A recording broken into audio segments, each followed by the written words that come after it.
Yeah, it's live.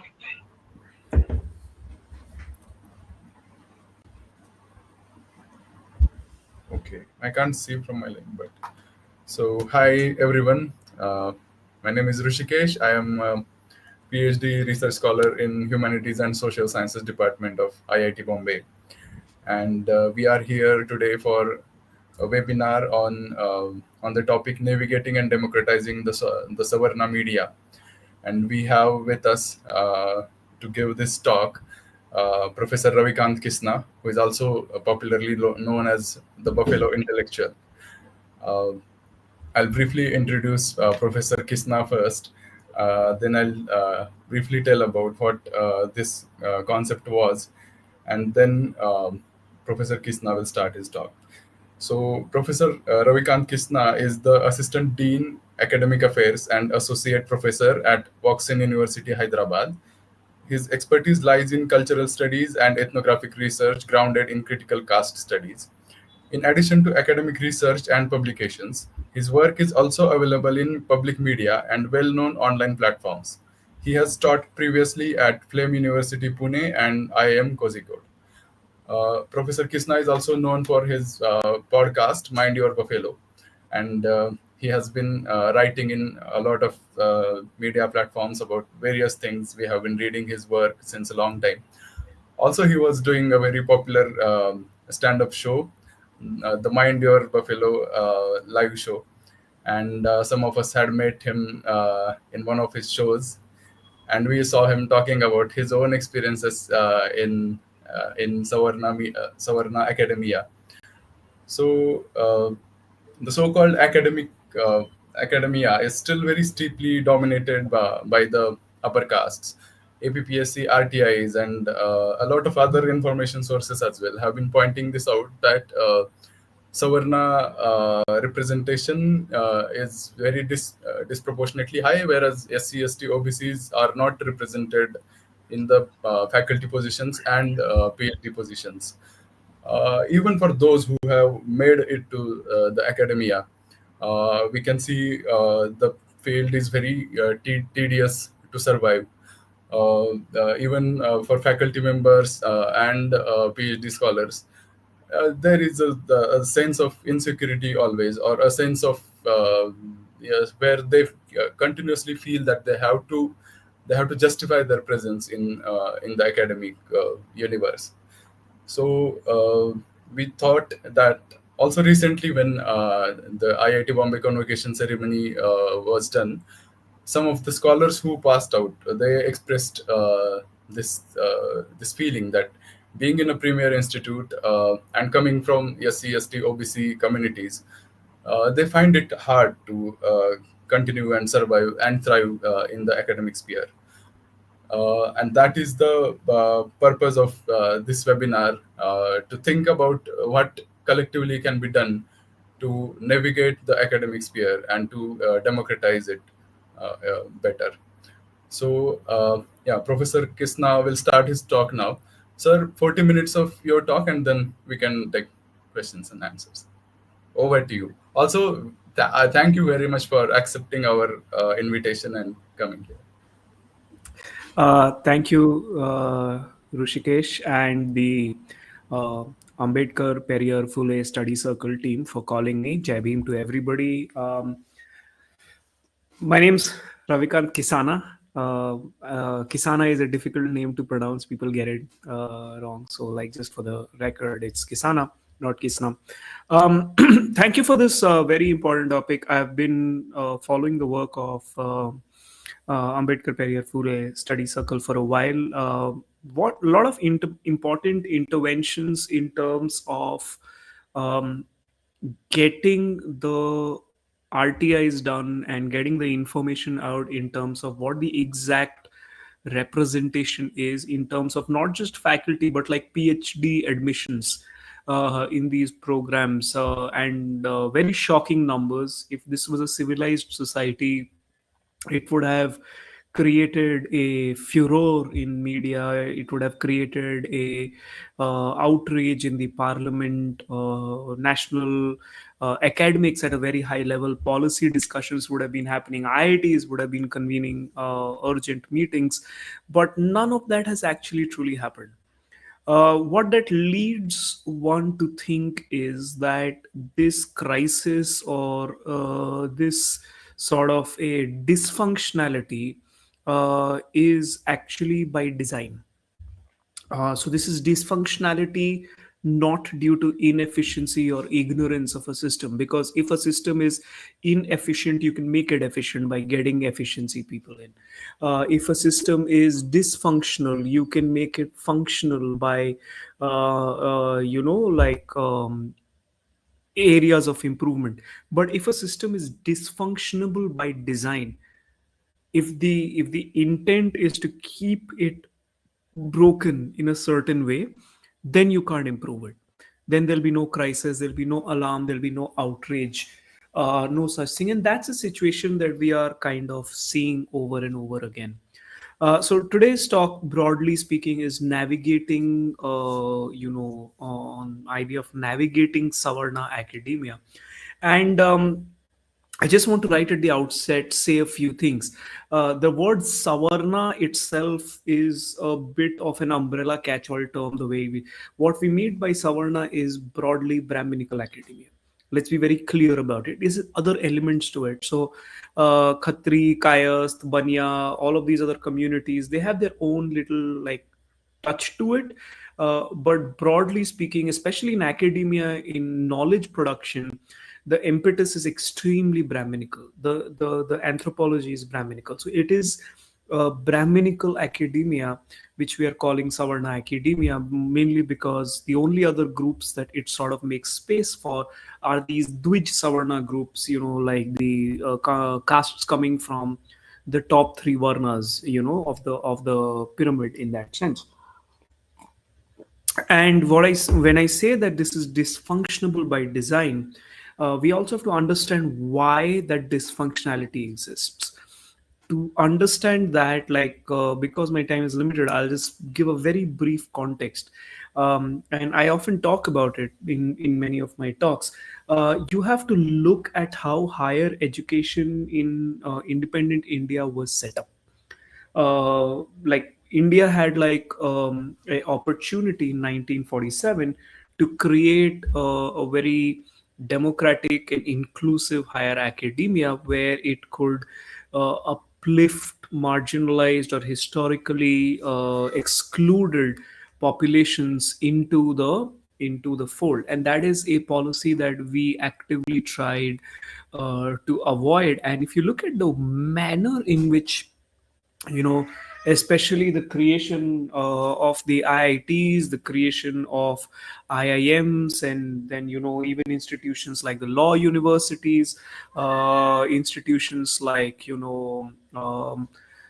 AIMS, wherever you see the footprint of how this nation has gone about what are called quote unquote islands of excellence. One second, please. My cat was bothering me, so I had to kind of pick her up a little bit.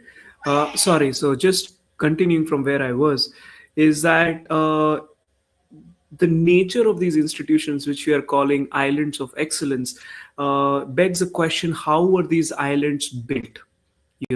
And why were they built, and what it takes to build an island of excellence. What it means is, you plan for an institution with an admission and recruitment policy which is not designed to be inclusive. Like, it's not just a question of, oh, in the 50s or 60s or 70s there was scarcity, but it's not designed to ever overcome that scarcity. It is designed to keep the administration, the planning, all of these things limited to certain cohorts and certain groups, not just in the immediate aftermath, but forever.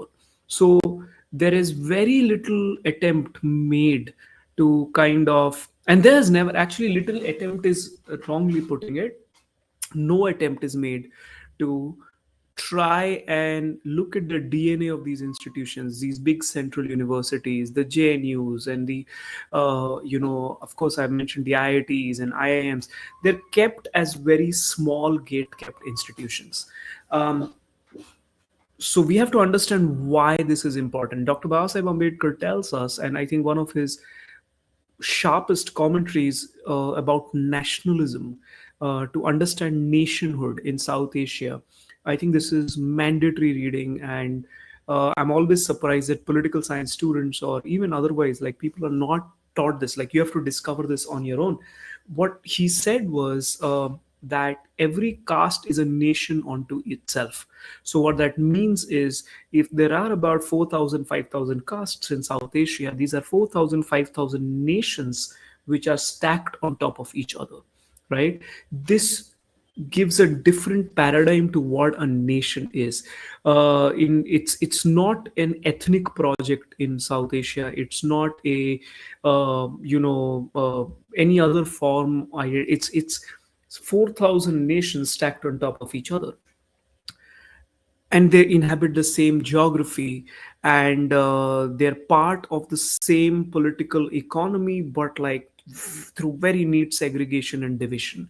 So I don't want to go into that, but like that's essentially the nature of the polity that we have inherited. And the nations which in this stack, in this cake, like layers have been added, the nations which are right at the top, the castes which are right at the top, the nations which are right at the top, they control the material resources of the entire system. Now, because they're numerically very small, right?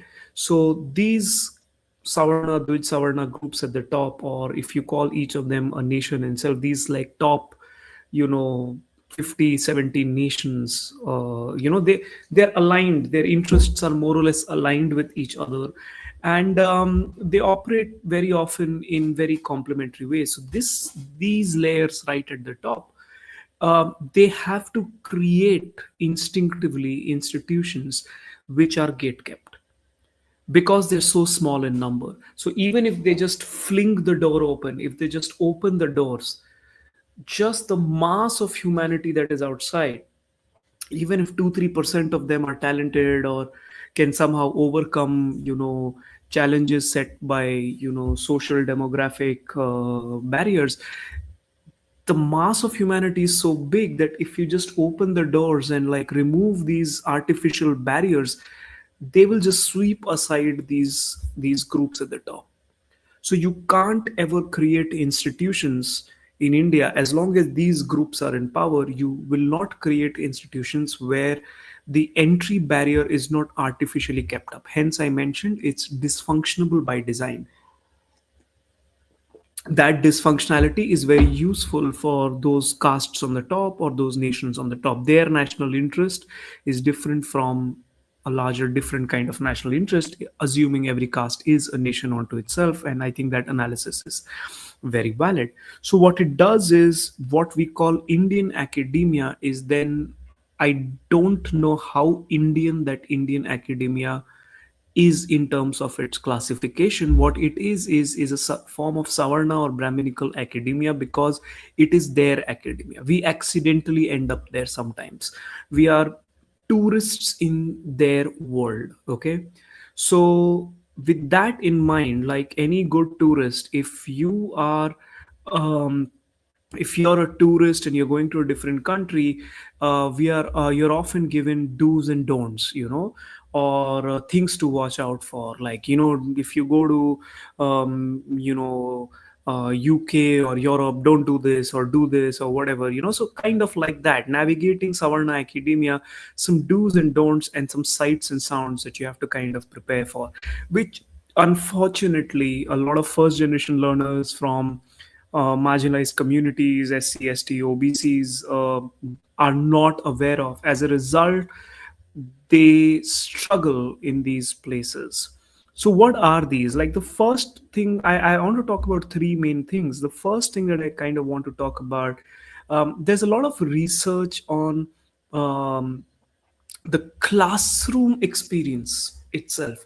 And this is not just in the context of in India. I think in India actually this research is very little, but in other contexts, education research, there has been decent amount of work done, especially by feminist scholars in the 80s, in the 90s, in 2000s. I know queer scholars have done it, black scholars have done it.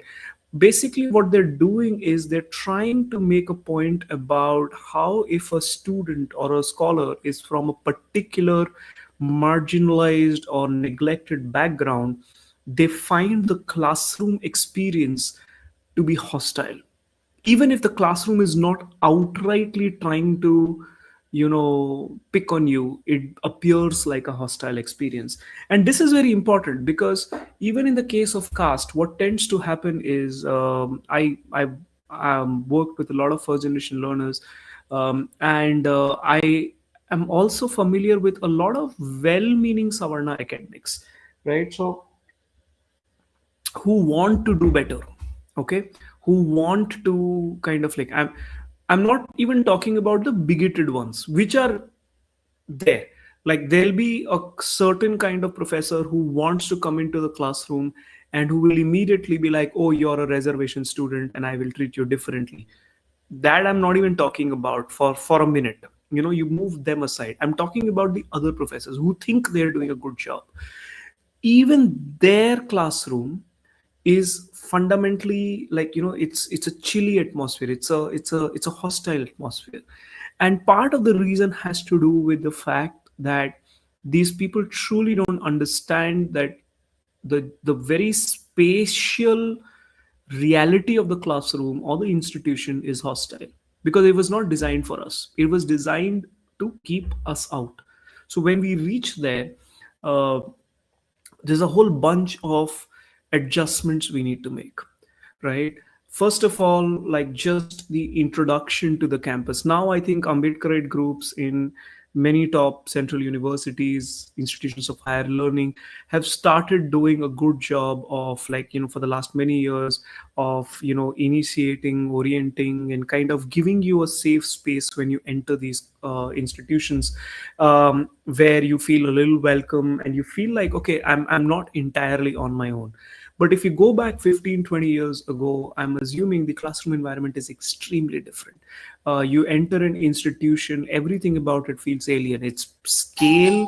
Um, I'll just have to take a pause. I live alone. Somebody's at the door. I'll just have to check. 1 second. Sure, sure, no problem. Yeah, that's fine.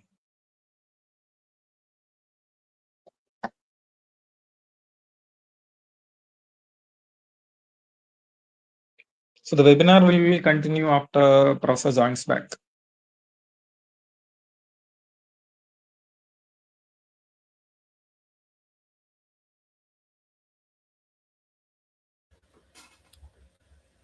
Apologies for that interruption.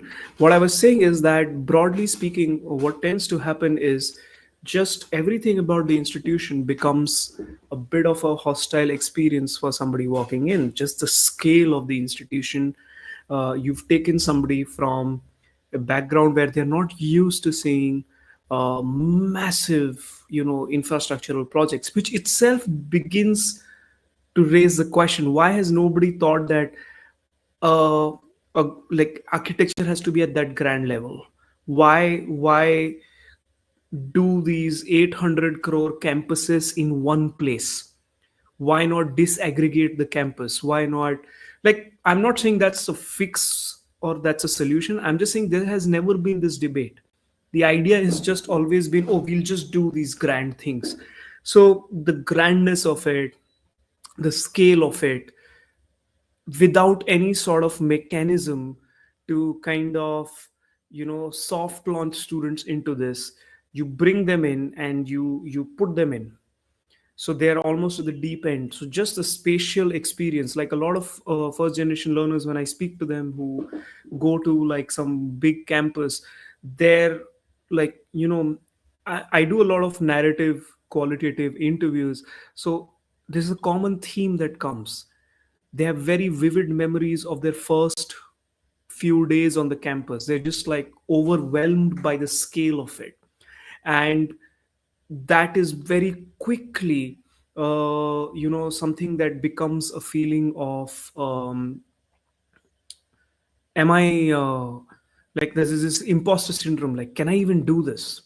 Like you're beset with a lot of these feelings of insecurity and just in this internalized, like, oh, I can't do this, this is too big, this is for somebody else.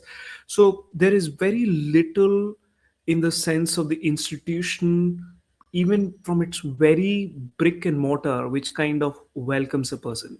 And then when you go in the iconography that you see, nothing, if I'm coming from a marginalized background, a rural, semi-rural background, from a SCST community, from a lower OBC community, there's nothing in terms of iconography that I'm seeing inside these grand things which speaks to the world that I come from.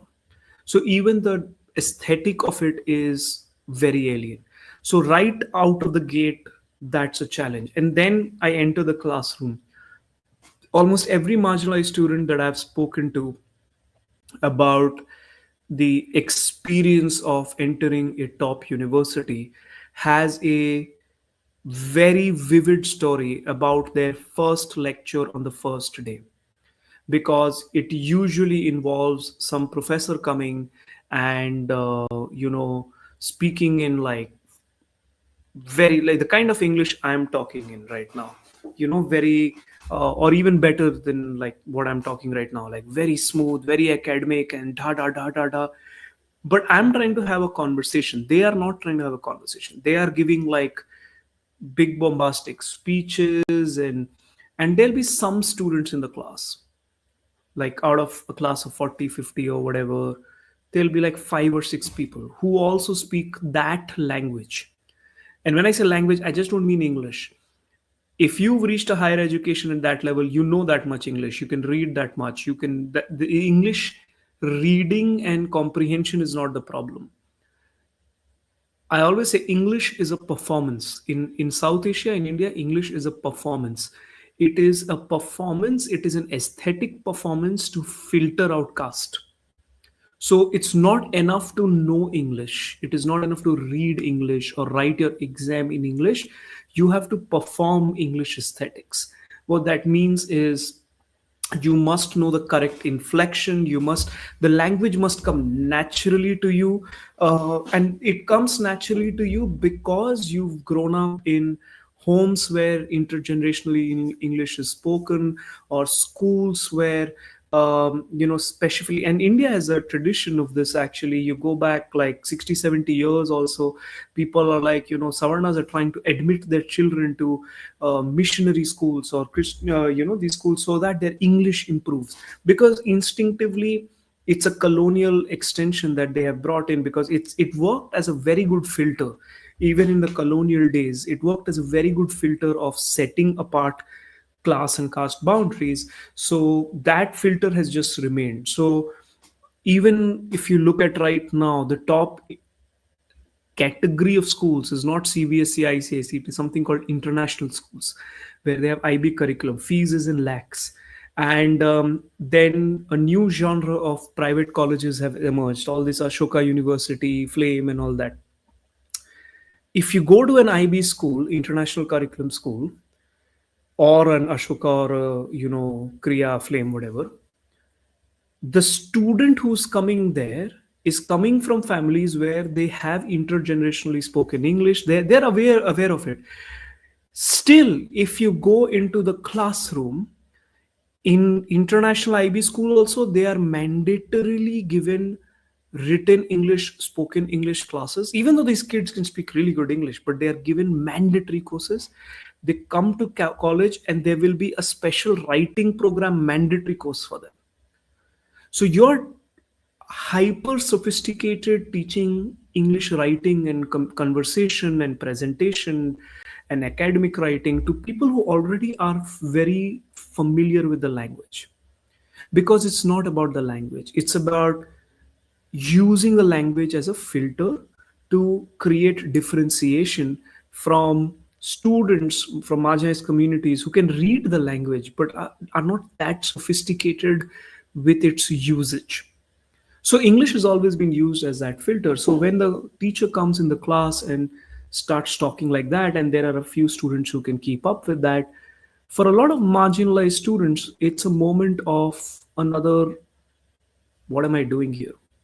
They're like, okay, I can't understand anything. The teacher is saying something, the student is saying something, they're having an exchange, but I feel left out.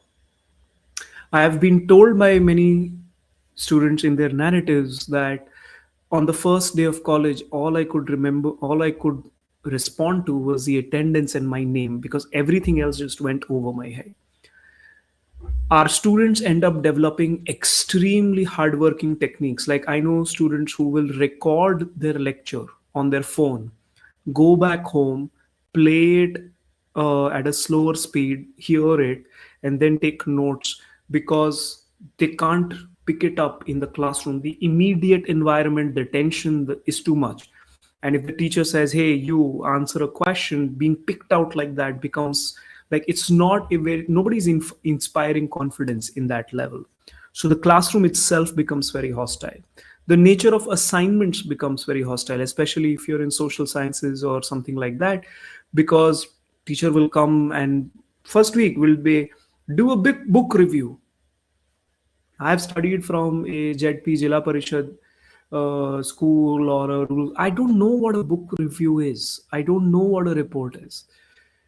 Make a presentation. I have never made a presentation before. So you're not preparing me for. So what is my, like, it's too overwhelming and it's too immediate and it's too sudden. So what will be my response? Usually they will go to some senior students from the community. They will help you, because when they were in first years, they were also helped. So we end up creating these structures, listen to the lecture 1 hour in class and then 1 hour again recorded lectures. I know students who go to these UGC platforms where you find the same topic and listen to the lecture there, because there the language is simpler. Than sometimes the same teacher will record a lecture for those platforms and it is in a much simpler language than what they're doing in the class. So already you're seeing that there are very few apparatus. Some of these colleges, IITs and all, now have remedial classes or preparatory classes, like reservation students who've come in, so we want to kind of give them some base so that they can keep up with the class. But the way these classes are also taught is very humiliating, very poor. For teachers, it is extra work. Many of them are not interested, and there is very little conversation on the pedagogy here. Like, what exactly does the student need and what exactly are we providing them, and is it working? It's clearly not working, but that's nobody's intention. Like I said, dysfunctionality by design. So at its core, from the very architecture, from the environment, from the classroom, from the assignments, from just the overall hostility, most of these institutions don't want reservation students. Other students will make comments about it, teachers will make comments about it. So in general, the environment is extremely hostile. So if you're sensitive coming in, like, almost immediately you have a mountain to climb. And if you are reactionary, if you get upset and if you say something out loud, you're done for, because you get marked out as somebody who's quick to anger. Some years ago, I was giving a talk in Azim Premji University. There also the Ambedkarite group had called me. This is what I like, Savarna Academy. I tweeted this also. Savarna academics don't call me. I only get called by the Ambedkarite groups. And after the talk, one of the students asked me, like, in the interaction and whatever, and he came and asked me that, there's a professor in class. He was saying reservation was only for 10 years. How do I counter that? I said, don't do it. And he's like, no, but why? I was like, I'll explain to you why not. Because you are listening to this question for the first time. That professor has been teaching there for 5-6 years. 5-6 years is enough time, even for the most ignorant Savarna person, to educate themselves. They would have maybe, let's give them the benefit of the doubt that they're not a bigot. They went to class and they said something. Somebody would have objected to them. They did it again. Somebody would have objected to them. They would have gone back, read up what's the matter. It's not a very difficult subject to educate yourself on. In any case, now in social media and all of this course is there. They could have very easily figured out. If after 5 years of this also, this person is constantly coming in class and saying this, then you have to assume that they are not ignorant. You have to assume that they are trying to figure out who's reactionary. If there are 5 reservation students in my class and I say something like this and you are the one who reacts and tries to debate me, now I've figured out that you are a reactionary. I'll catch you. Students, whenever, this is the other thing, like as a student, I had a difficult time with every education institution I went to. As an faculty, I still have a very difficult relationship with the institutions I have worked in and worked for. I can tell you, in the battle against an educational institution, if you're a student especially, you can't win. You can't win. It's just very difficult because you're a student. You will mess up at some point. You get unwell, say something in the family, you're going through depression, you're just tired, something will happen. Like you'll miss some assignment deadline, something will happen. The moment you make a mistake, they'll catch you because they remember you as somebody who attacked. So it has to be a very courageous person, or unless there are groups like, Ambedkar Periyar Phule Study Circle or BAPSA or like ASA, like unless there are groups like that, then the institution will think a little bit maybe, but most places don't have such active groups. So you're very much on your own and you get stuck and you you'll be singled out. So the environment itself is very hostile and people are trying to figure out, anybody who quote unquote is a troublemaker is just you asserting, that's it. This brings me to the second problem of this, which is about knowledge production itself. Let's say you survive the college. Many people do. Okay, you survive the college, you get used to the architecture, you get used to the curriculum, you get used to the classes, you get used to the teachers, you get used to the hostile peers, and you found your own community. You've made a base for yourself, you found and stabilized. Now comes a real intellectual problem, which is the politics of knowledge production. Because the stuff that is being taught in these subjects, the method of teaching, the content of teaching, the reading lists, these have been again determined by a certain cohort of knowledge production, by the same few nations or castes that are at the top, right? As a result, epistemic meaning like from its core only, there are some epistemic misunderstandings which are going to get incepted. Many Savarna academics, even if they are well-meaning, will simply not have the capacity to critically question or understand how caste operates, not because like they're just simply not trained in it. It's very, very difficult. I'm not saying that it is only linked to which caste community. Of course, people transcend it all the time, but it is extremely difficult to look at your training and find out these epistemic problems. Like, I was saying this recently at this conference in IIT Delhi, incidentally, and this was, I think, before. A month later, I think, there was that incident with Gayatri Spivak, with Anshul from JNU. But before that, in March, I was saying this in IIT Delhi, and I went on stage and I said, like, okay, what is so radical about Gayatri Spivak? Because, great, I understand. If you read the text she's writing, Partha Chatterjee and all of these people, the way they write very well. But that's what Brahminism also is always about. It's about knowledge performance. What I'm very interested in is, how did Spivak go to the US? She went to Cornell University in 1962. Till I think 1967 or 68, passport was not a right of Indians. It was something that they gave only to, and the government's official policy was, quote unquote, the best kind of Indians. Even today in 2024, if you have to apply for Cornell University alone, the complicated process of SOP and what to write and how to write and what letter and what research plan. It's very difficult, even though there are hundreds of templates and hundreds of YouTube channels and there are people ready to mentor you. To do this in the 1960s without the internet, like how do you even know that this exists? The role of caste network in placing these people at these points is never discussed by these academics. You are a subaltern studies scholar. In the last 40 years, how many subaltern have you actually placed in your circle? How many fellowships you control? How many scholarships you control?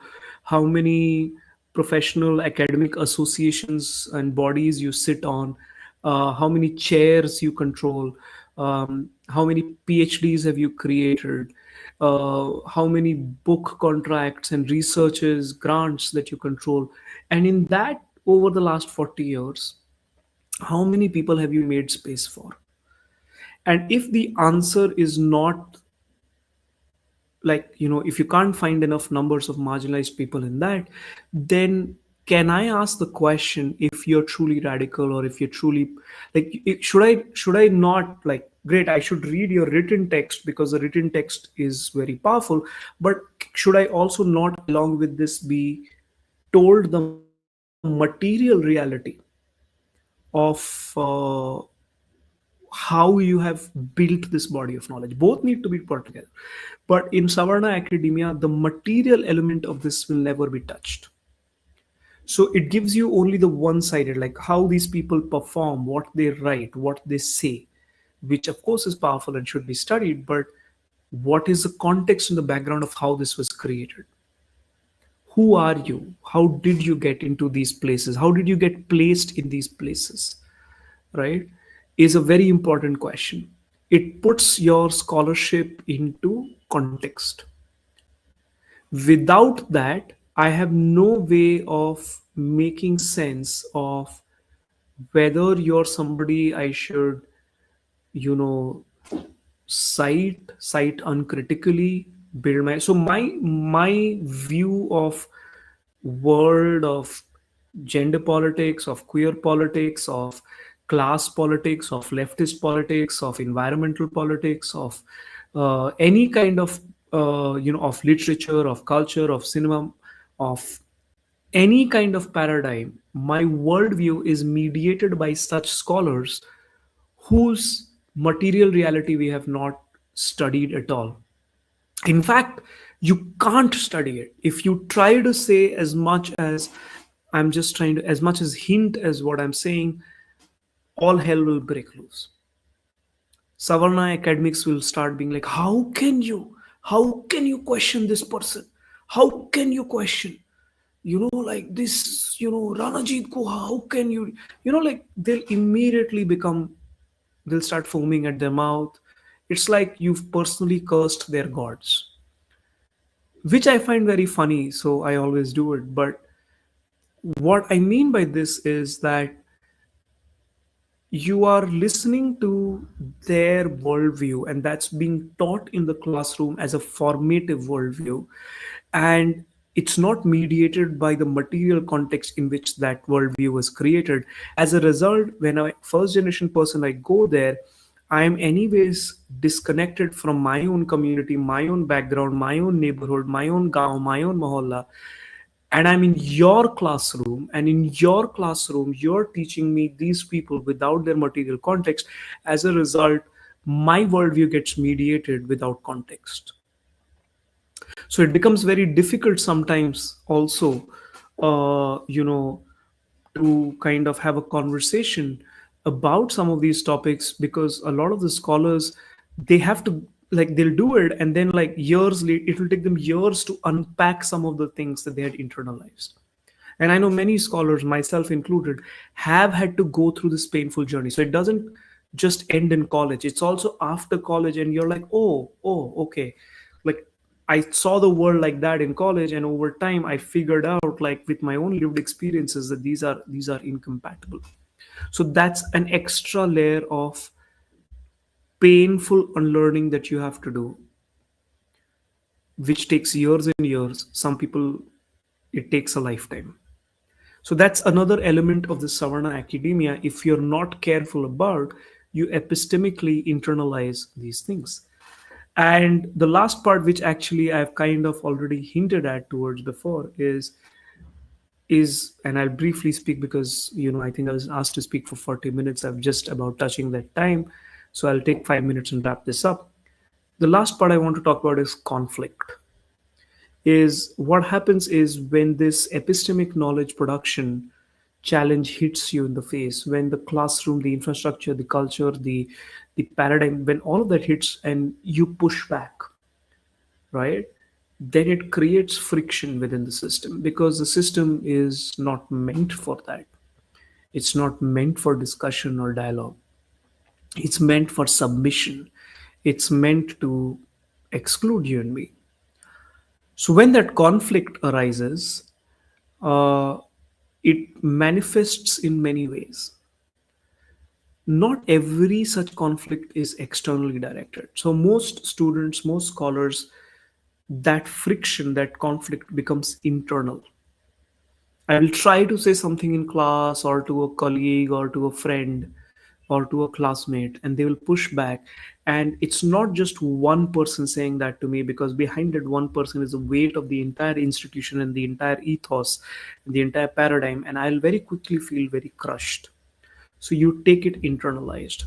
The mental health toll that it takes on our students, our scholars, young academics, professionals, they shrink inside their minds. And I'm not just talking students. In my career, I've seen faculty from SCST, OBC communities, just shrink themselves. They will be very quiet. They will stick to themselves. They'll come off as introverts. They will only talk among themselves. They'll barely speak up in meetings. I've worked with colleagues like that, and it takes a time for you to see past that and see like, oh, actually they're very dynamic people, because what they've learned is over a period of time, every time the conflict arises, you shrink yourself a little bit more because you can't expand. If you expand, the fight is more direct. You can't survive that. So you start shrinking. It takes a toll on your personality. It takes a toll on how you think. It takes a toll on everything. You become smaller and smaller in your imagination and in your portfolio. And if you push back, if you assert, then you're playing with fire. Because, like I said, as long as there is some institution or organization, body behind you, at least you have a little bit of say. Most places, most people don't. So the moment you assert, you get isolated. That's the first weapon of Savarna academia. They'll isolate you, right? They will be like, oh, you're a troublemaker. If you're a student or even if you're a faculty, I have experiences. They'll isolate you. They'll cut you down to size, right? And in your isolation, you yourself will fall out. Either your work will suffer to a point where it gives them enough justification, or they will just fail you and see what you can do, or they'll push you around, or you'll just drop out. The number of students who drop out of these institutions, who develop serious mental health issues, who are on medication, and the relationship between Brahminical Savarna academia practices, like, I don't know what the psychology departments in this country are doing, because they're not doing this work. Last year, over 25 suicides happened in the top IITs alone, more than 25. I don't know if any single psychology department is looking at that statistic and doing some kind of a psychoanalytical study, because you can't do it, because that's not the direction in which knowledge production will move, because that will create questions of accountability. So to summarize, Savarna academia, what I said, by its design is built as a dysfunctionality. That dysfunctionality is you keep the gate artificially like very closed. You prevent as few you prevent as many as possible people from ever entering the space. If you enter the space, everything about it is designed to be alien, is an alien experience, because nobody has designed it with you in mind. The classroom has a very chilly atmosphere, it's a hostile atmosphere. Everything from language to assignment, syllabus, conduct, dressing, is used as a, can be and is used as a sort of a social filter marker of sort. And if you get past that, then comes the epistemic challenge of knowledge production, of being told foundational ideas mediated through the lens of Savarna academics, whose context of that knowledge production is never included.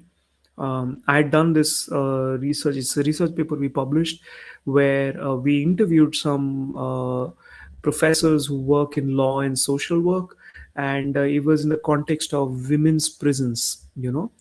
And now I think Sukanya Shanta's and Advocate Disha Wadekar's work has gone to the Supreme Court, where it has been shown that in jails, caste is used to determine which prisoner is going to do which labor. So this is no longer conjecture; it's being heard at the highest level. And when you talk to professors in social work and law, that's what we were looking at about women's prison, and you ask them about caste, they're saying no, caste is not important. And after the interview, they're telling the interviewer off record, like things like, don't study all this caste twist, right? It's that kind of behavior which kills research, actually, because you're telling me, a young student, that okay, don't do this, this is not actually, why are you doing this, this is not research. I'll just say it in such a way that you will feel like, oh, I'm so stupid that I'm even thinking like this. And they kill research like this. You have to go to Roundtable India or somewhere where people will write some lived experience of how they were told that that's how it is actually going to come out. Now at least some digital journalism platforms will listen to you, but academic research is not very receptive to this. You send a research paper like this to an Indian journal editorial board, all these Savarnas are sitting, they'll just desk reject it. I've had this experience where I've done a research paper on caste and domestic workers, and I sent it to Indian journals. Desk reject means I send it today, tomorrow they've rejected it. And I decided in 2019-20, I'll just send it to international journals. I'm not dealing with these guys. I send it and it got published. Now, this could be a one-off case or whatever, but like I've experienced this, and I know other scholars from marginalized backgrounds who have similar experiences, because they'll just not admit this kind of research into knowledge production. Sometimes because they know what they're doing, but often they themselves don't think this is the academic way of looking at it. Like, why are you looking at caste and prison? Like, unless somebody screams it out in front of them, like their training is so deep that the Savarna academics just don't get it. So knowledge production, epistemic, paradigmatic wise also, it creates a hostile environment. And lastly, like I said, if there is conflict, and when there will inevitably be conflict, it ends up basically burning you down, eroding you down. You shrink as a person. And if you don't have community or an organization or a body behind you, or at least like-minded experiences, it can be extremely isolating. It can be extremely lonely. That's why people drop out, they get into self-harm. Extreme cases, they get like really isolated. And I mean, the student suicide rate in some of our quote unquote premier institutions speaks for itself. Anyways, that's my gist of it. I've tried to pack in a lot in the time that I was given. I'm guessing there'll be some questions. I always have a problem of speaking briefly, so I shouldn't like cut into the question answer time, because I'm sure like I'll take time to answer that also. So that's my talk, and like let me know if you have any questions. Yeah, thank you very much. This was a very I was relating to my own experiences throughout the talk. Thank you for taking us through this, and right from the beginning, questioning how the Indian academia is, and then the classroom experience, and then the politics of knowledge production, and then how if you start asserting yourself, it creates a conflict. Uh, I think we have some online questions, but I will start with one question that I have. What I was thinking is that we come to academia not because it is some fancy thing to do. We also come here because we do believe that we have something meaningful to contribute to this knowledge production process, or this universe. And by that I'm saying ki by making this world so exclusive and very hostile to Bahujans, it also makes the academia itself a very hollow space, right? It is doing it at its own peril. It is doing it at its own disadvantage. And I'd like you to comment about this. What do you think?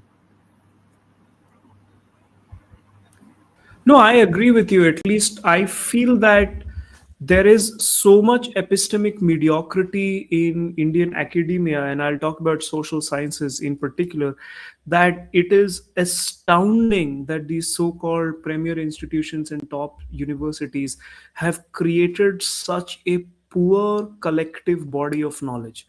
Like, actually speaking, uh, you know, काम ही नहीं हुआ है. There is actually, realistically speaking, there is no work, meaningful work, because any discipline I look at, sociology, anthropology, like in sociology, anthropology, literally some of the only work on the anthropology of so-called upper caste, Savarna caste is happening on Twitter. It's happening on YouTube. It's happening on, like, and there's so much material. There's so much material in this era. Savarnas are, like, upper castes are curating their own bigotry. People are doing caste, like, you go to Instagram. I spend a lot of time on these things. There are caste WhatsApp group, there are Banya Instagram group, community pages, caste community pages. They are telling you exactly how they are. They are in detailed kind of way documenting their own communities, like, anthropology, and there is no PhD on it. There are no projects on it. Nobody's spending research on it. Like, this is truly fascinating, actually, that, like, forget the fact that, like, caste and try SC/ST, there's very little work. There's no work on their own communities in a meaningful way. If you want to cite them, you can't find sources, only because nobody has looked at this as a question, right? I was mentioning about psychology. Like, some of the most important work, like IIT Bombay itself, you keep having these issues with the mess and the veg food. Okay.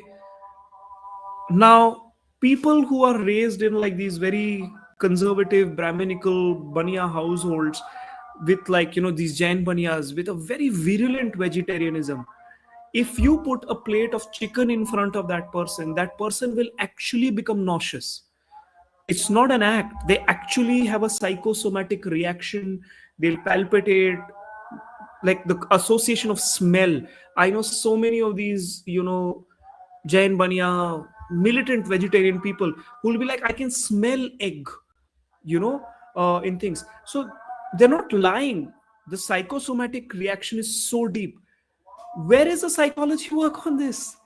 You're clearly seeing a phenomenon which is very widely known about psychosomatic reactions to what is essentially a sort of a caste training on food. And there is no sort of a epistemic, paradigmatic, disciplinary approach on it. There's no work on it. It's not even like there's bad work so I can critique it. No, there is no work. by and large, there is no work. You can't. I was talking to Professor Yashpal in IIT Delhi, and he was saying like the work on caste I can't publish in psychology journals. I have to publish in philosophy journals because they'll not accept it only. So this is exactly the problem when you keep the discipline so gate kept.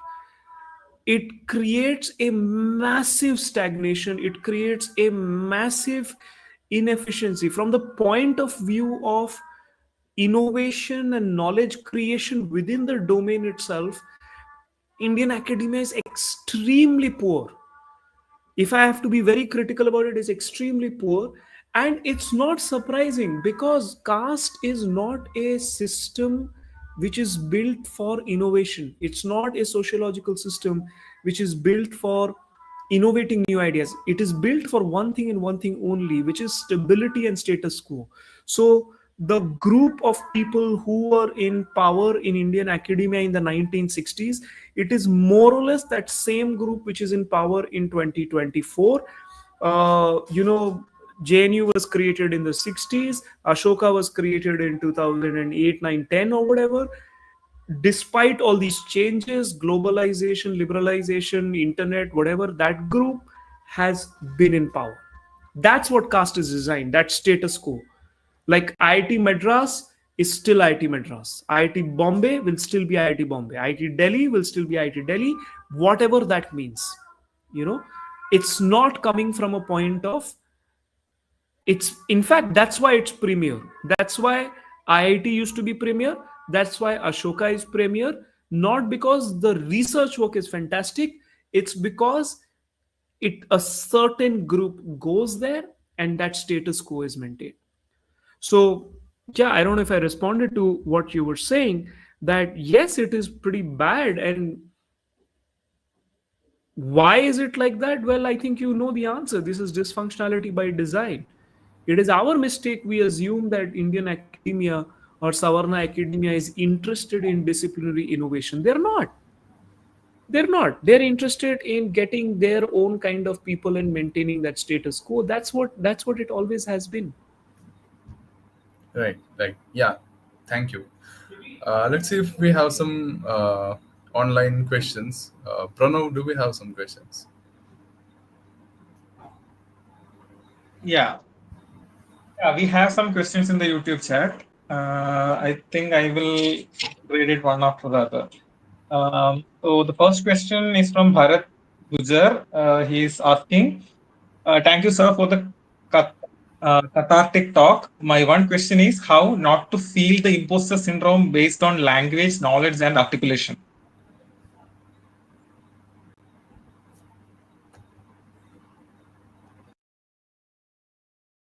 This is a very good question. How not to feel imposter syndrome on language. I'll give a very simple metric and see if that kind of works or not. I always tell people that never forget, if a white French or Belgian or Polish student was in class, they would also have English as a third language.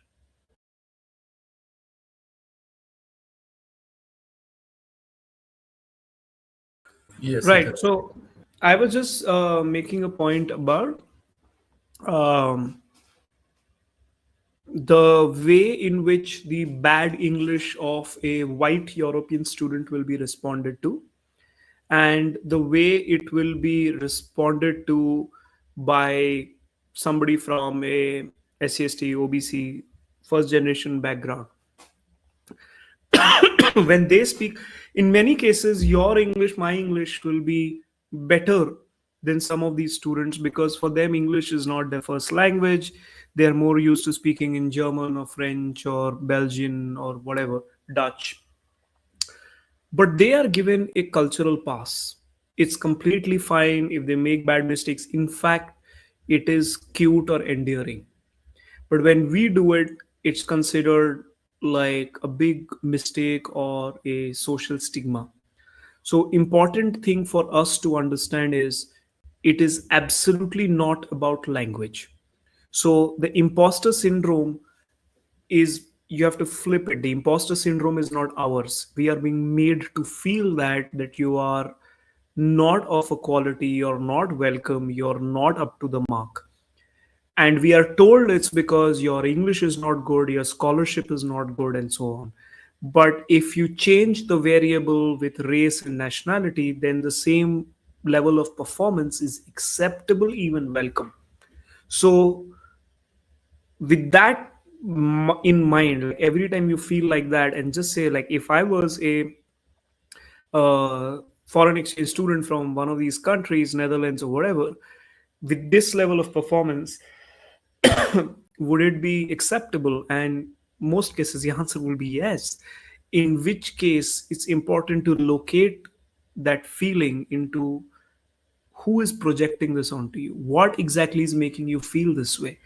Is it a person? Is it a collective experience? Focus on that.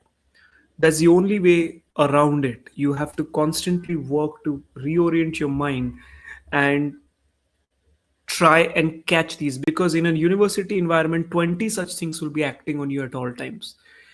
You have to always remain mindful in terms of where is it coming from, and you have to be careful to not internalize it. That's what I meant, like you shrink down and you become smaller as a person, because once you start that, then it's dangerous territory. I don't know if I responded to that, but like that's broadly my gist on this. The next question is from Mahesh Sonone.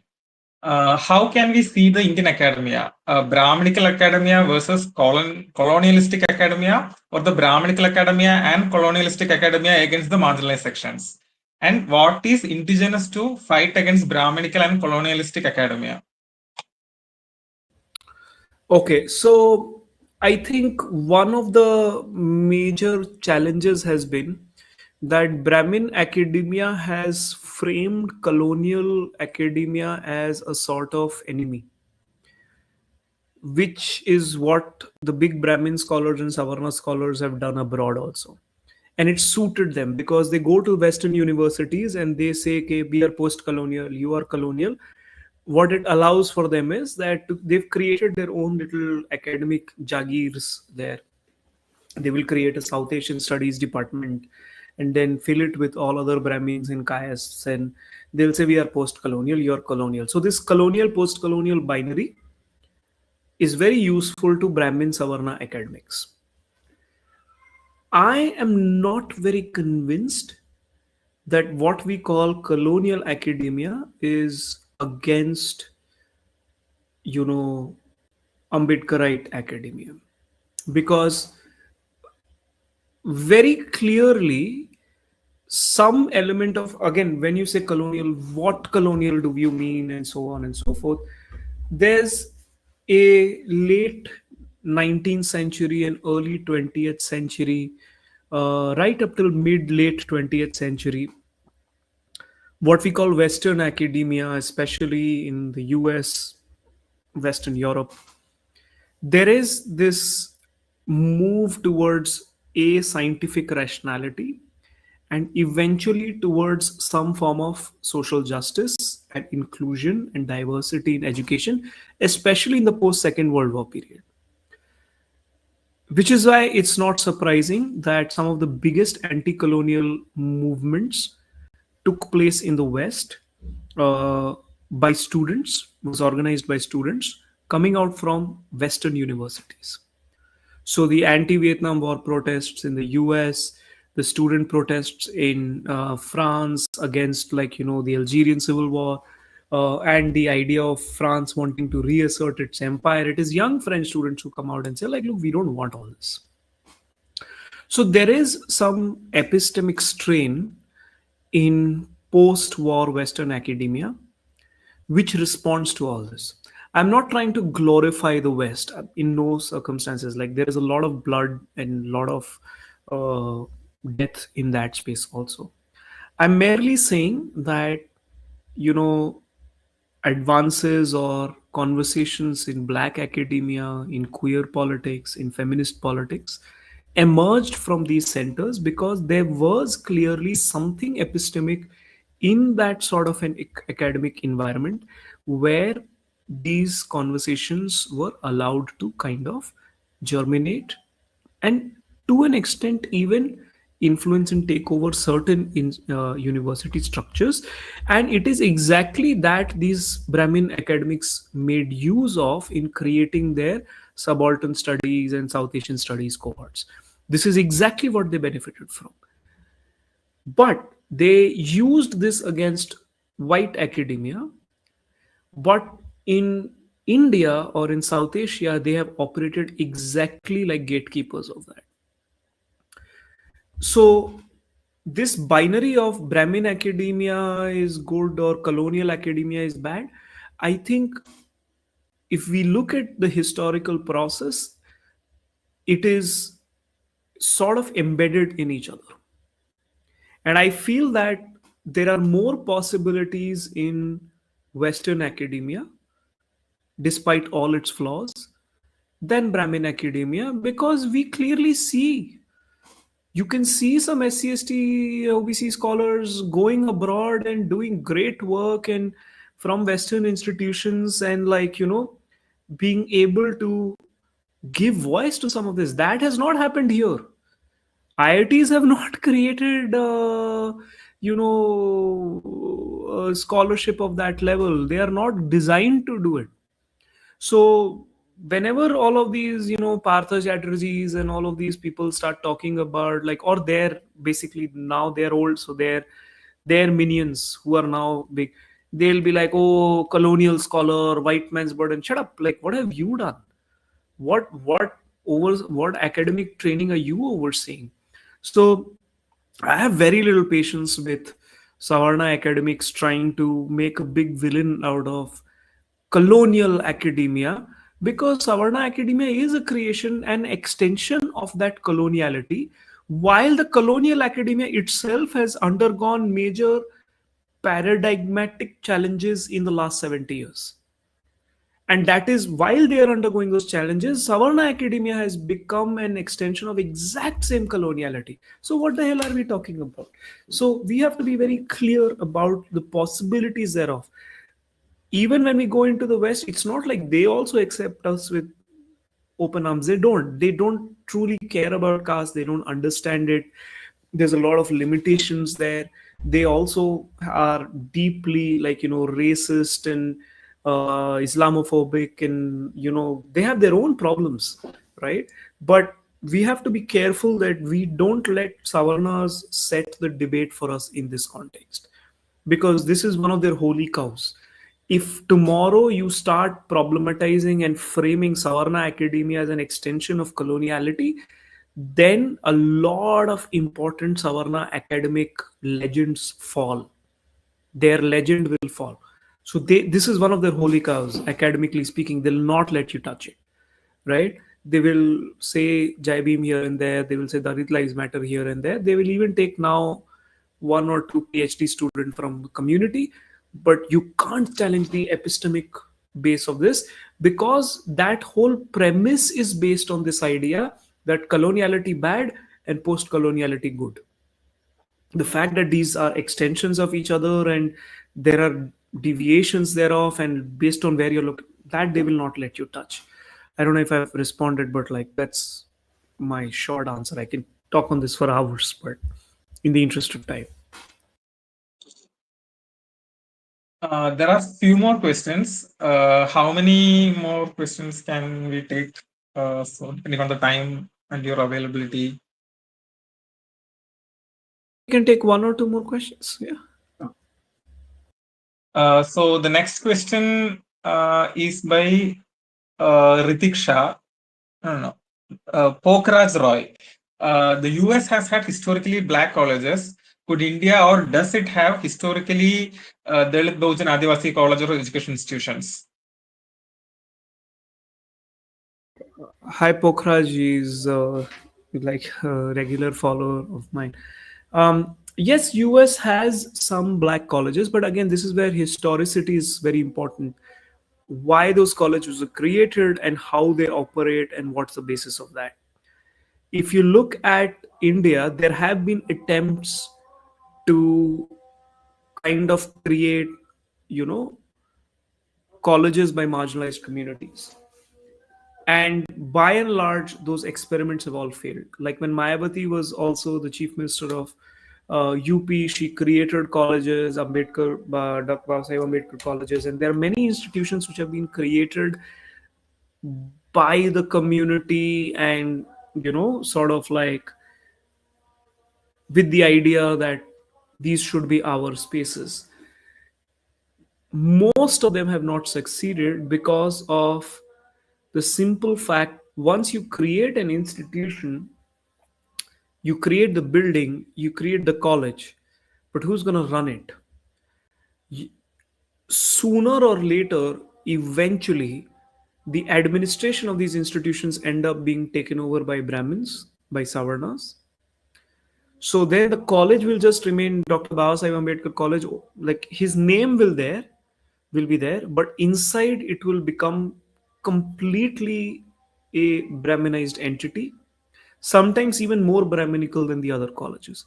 You can see Ambedkar University in Delhi, you can see the universities and colleges started by BSP under Mayawati, you can see even older institutions which were started in Maharashtra.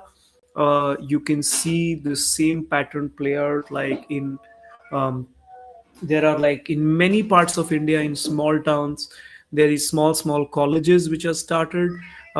Like some years ago for Nalanda, Vardha, I was doing like this fieldwork project where I was going to rural West Bengal, where there is a there are two colleges I went to which are named after Baba Sahib Ambedkar. So the college is, and I think I'd put the photo on Instagram also. Like the college is named after Baba Sahib Ambedkar, but the list of principals are all Savarna, right? As a result, the institution exists, but it's not something that I would call as our space because it's not our space. It just ceases to be that because the administration gets taken over. So this has been a regular experience in India, that you create the college, you create the university, you create the institution, and you think your job's done. But the nature of an Indian academia or Savarna academia is such that you eventually it gets taken over by Brahmin administrators. And if you don't do that, the institution will have like a very low, or will just be considered irreputable. Like the reputation, the academic reputation, a lot of Indian institutions run on academic reputation. Like they don't have the best research or faculty or pedagogy, nothing demonstrable, but they are considered prestigious. And that prestige consideration comes from the reputation put forward by Savarna Brahmin networks. So even if you create an institution, and some OBC groups have done this, the dominant landed OBCs, like in Maharashtra, you go, like there are Maratha colleges and all, they've done that. And if you go inside, there are some like these communities themselves become Brahminized. So even when they put their own Marathas and whatever, it ends up becoming a very Brahminical institution. But even otherwise, the reputation of such colleges is not considered very fancy, because that power to certify what is good and what is not epistemically is with the Savarnas, the Brahmins. So even if you create your own institution, it will just be considered as something out there, if and they'll eventually take it over. So that's why this experiment so far has not worked very well in India. If tomorrow it works, someone can figure it out, great, but so far it hasn't worked very well.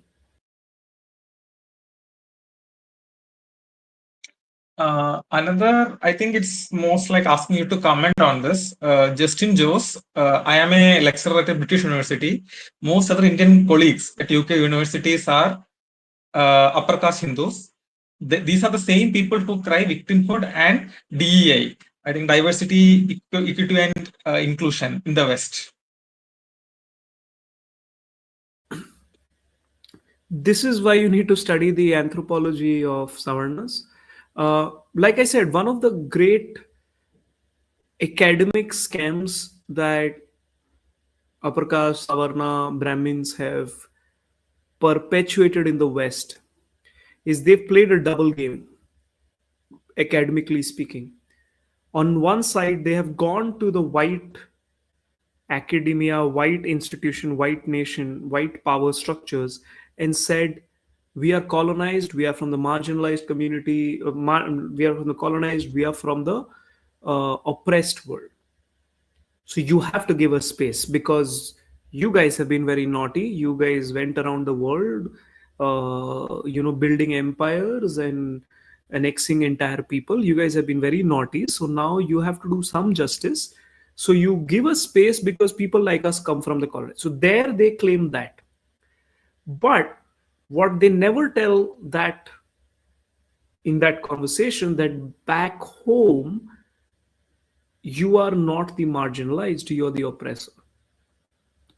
So they have done this on both levels. At home, they come in and they gatekeep the opportunities from marginalized people, send more of their people there, and there they go and claim like they are the marginalized. So this has been a constant cycle that has been recreating itself for the last 20, 25, 30 years by Savarnas who go into Western academia. And there's been very little reflection on it. The only people who called attention to it are actually Ambedkarite scholars. It's not Savarnas. They still don't get it. Some of them will now acknowledge it. Most of them will not even listen to this conversation. They are very resistant to having any sort of engagement with this discourse. Like, it's baffling how deep rooted that is and what the scale of this problem is. So it is absolutely not surprising to me that, and I've heard this from many people, that Savarna academics in the West, they'll talk about DEI because it's very useful for them. It's very convenient for them to claim that narrative of marginalization, brownness as victimhood, right? So you erase caste and you uphold brownness, whereas you're not asking the structural question like how come 95% of people or 99% of Indians in academia, in the higher academia in the West, how come they're all from like less than 3 or 5% of the population? So clearly there is a social structural privilege or filter at play, but there you're going and claiming marginalization. So this is very par for the course. This is very standardized. The Savarna self mythology is Brahmin self mythology is one of constant narrativizing their own struggle and their victimhood while being the oppressor. Like the irrationality that is there in that inherent contradiction and how smoothly they navigate that is something that truly needs to be studied. Is not understood very well. Anyways, that's my point. Yeah. Yes, I think we can stop here. I thank you very much again for accepting our invitation. I also thank all of those who joined online and asked questions as well. I think it's a longer discussion. A term that stuck with me was "we are just tourists in their world," and yeah, I think I'll keep thinking about it. But yeah, the whole lecture, it was very helpful, illuminating for us, and yeah, we'll probably have to keep the conversation going on about this for a long Great. time. Yeah. Thank you, Rishikesh. Thank you, Pranav, and the team for having me over. It was a pleasure, and I hope we continue meeting in person, online. Otherwise, let's keep the conversation going. Thank you to everybody who's heard me, and if I've been very long or rambling, or if not been very articulate, it's been a long day. I've done my best. Thank you all for listening. Jai Bhim. Have a nice evening. Take care. Jai Bhim.